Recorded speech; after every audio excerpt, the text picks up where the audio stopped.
सन 1987 में पहली बार किसी गैर हिंदुस्तानी को भारत सरकार द्वारा भारत रत्न से नवाजा गया।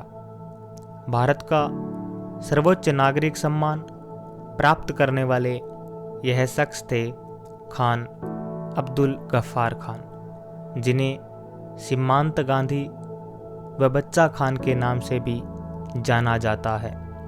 बच्चा खान पाकिस्तानी नागरिक थे, लेकिन फिर भी उन्हें भारत सरकार ने भारत रत्न से नवाजा। आखिर क्यों? आइए जानते हैं इस वीडियो में। आज दस्तावेजों में भले ही अब्दुल गफ्फार खान को गैर हिंदुस्तानी कहा जाता हो, लेकिन वो आखिरी सांस तक हिंदुस्तानी थे, इस बात में कतई संदेह नहीं है। खान साहब का जन्म 6 फरवरी सन 1890 को पेशावर में हुआ था। पेशावर जो पहले हिंदुस्तान का हिस्सा हुआ करता था, लेकिन बंटवारे के बाद वो पाकिस्तान का हिस्सा है। पठान खानदान से ताल्लुकात रखने वाले खान साहब आज़ादी का महत्व और वतन पर जान कुर्बान कर देने का जज्बा अपने पुरखों से विरासत में मिला है। पठानों के लिए अक्सर कहा जाता है कि पठान लड़ाका स्वभाव के होते हैं। वो अपने दुश्मनों से बदला लिए बिना शांत नहीं होते हैं, चाहे उनकी पीढ़ियों की पीढ़ियां उनको कुर्बान क्यों न करनी पड़े। पर खान साहब पठान होते हुए भी जिस प्रकार उन्होंने अपने जीवन में अहिंसा को उतारा, उसका कोई सानी नहीं है। हर समय लड़ते रहने वाले पठानों के बीच अहिंसा का बीज उन्होंने ही बोया था। अहिंसा के कारण ही खान का रिश्ता गांधी जी के साथ न टूटने वाली डोर में बंध गया था। खान साहब ने पठानों के जीवन को संवारने का बीड़ा उठाया। मात्र 20 साल की उम्र में उन्होंने पेशावर के पास एक स्कूल खोला। उन्होंने स्वतंत्रता आंदोलन में पठानों को एकजुट करने के लिए 500 से अधिक गांवों की यात्रा की। उनके इसी नेक व साहसी काम के चलते वो आम पठानों के लिए बादशाह बन गए। इसके बाद ही उन्हें बादशाह खान बुलाया जाने लगा। सन 1928 में खान साहब की मुलाकात महात्मा गांधी से हुई। खान साहब और गांधी जी एक दूसरे के विचारों से कुछ इस तरह प्रभावित हुए कि उनके बीच मैत्री व सम्मान का रिश्ता मरते दम तक खत्म नहीं हुआ। खान साहब के कारण अब पठान भी गांधी जी के समर्थन में आ चुके थे। इस प्रकार खान साहब की बढ़ती लोकप्रियता को देखकर अंग्रेजों ने उन्हें झूठे मुकदमे में फंसाकर जेल भेजने की साजिश रची, लेकिन वो कोर्ट में खान साहब के खिलाफ एक भी गवाह को पेश नहीं कर पाए।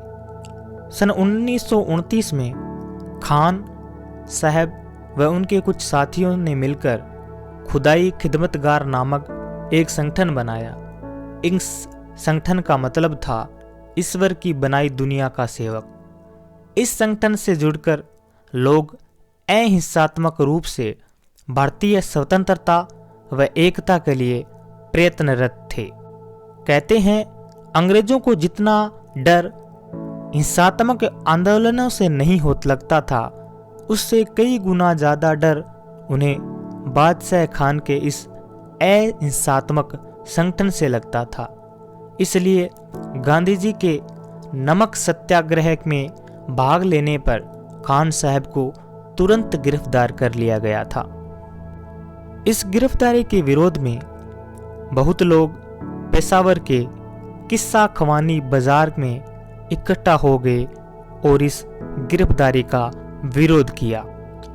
लोगों की इस बढ़ते जुलूस को देखकर अंग्रेजी हुकूमत के अफसरों ने बिना चेतावनी के इन निहत्थों पर गोलियां चलवा दी और इस नरसंहार में 250 से ज़्यादा लोग अपनी जान को गंवा दिए, वहीं सैकड़ों लोग घायल हो गए। लेकिन फिर भी खुदा के इन नेक बंदों ने हथियार न उठाने के अपने उसूल को नहीं तोड़ा। इस घटना के बाद खान साहब ने अपनी शख्सियत के बल पर पूरे सीमा प्रांतीय पठानों को अंग्रेजी हुकूमत के खिलाफ खड़ा कर दिया। इसीलिए उन्हें सरहदी गांधी या सीमांत गांधी कहा जाने लगा। सन 1938 में गांधी जी ने उत्तर पश्चिमी सीमा पर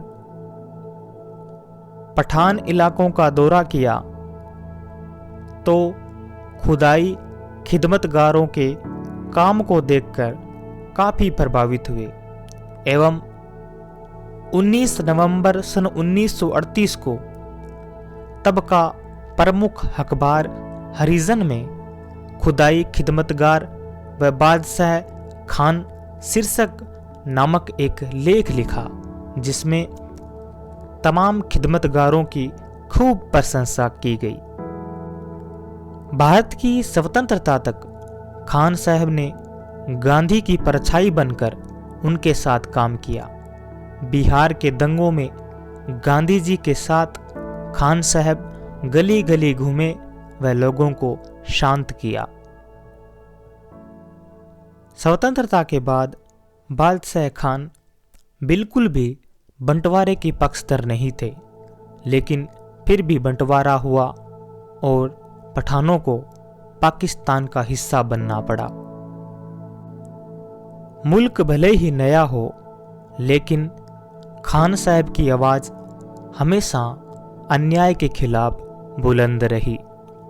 कई बार स्वतंत्र पाकिस्तान में भी उन्हें गिरफ्तार किया गया, क्योंकि वे वहां भी दबे कुचले शोषित पीड़ित वर्ग के मसीहा बनकर ही उभरे। खान साहब हमेशा एक गठरी साथ रखते थे, जिनमें उनके 2 कपड़े व एक अन्य जरूरती सामान हुआ करता था। जब सन 1969 में गांधी जयंती पर इंदिरा गांधी के विशेष आग्रह पर खान साहब भारत आए तो एयरपोर्ट पर इंदिरा गांधी स्वयं उन्हें लेने गई। तब जब खान साहब एरोप्लेन से उतरे तो उनके हाथ में वह घंटरी थी जो अमूमन वो अपने साथ रखा करते थे। जब इंदिरा गांधी ने उस गठरी की तरफ हाथ बढ़ाते हुए कहा कि लाइए इसे हमें दे दीजिए, हम ले चलते हैं, तब खान साहब ने बड़े ही मीठे अंदाज में कहा कि बस यही तो बचा है, इसे भी ले लोगी क्या। बंटवारे का दर्द खान साहब के इस बात से बाहर आ गया था कि खान साहब बंटवारे से कितनी दुखी हुए थे। सन 1987 में राजीव गांधी की सरकार ने उन्हें भारत के सबसे बड़े पुरस्कार भारत रत्न से नवाजा। 20 जनवरी सन 1988 को खान साहब ने पाकिस्तान में आखिरी सांस ली। उनके संघर्ष का अंदाजा आप इसी बात से लगाया जा सकता है कि जब उनका देहांत हुआ तब भी वे पाकिस्तान सरकार के उन्हें नज़रबंदी में रखा हुआ था। आशा करते हैं कि आपको ये वीडियो अच्छा लगा। यदि आपको ये वीडियो अच्छा लगा तो आप हमारे इस YouTube चैनल को सब्सक्राइब करें ताकि आपको अन्य ऐसे वीडियोज़ मिलते रहें। धन्यवाद।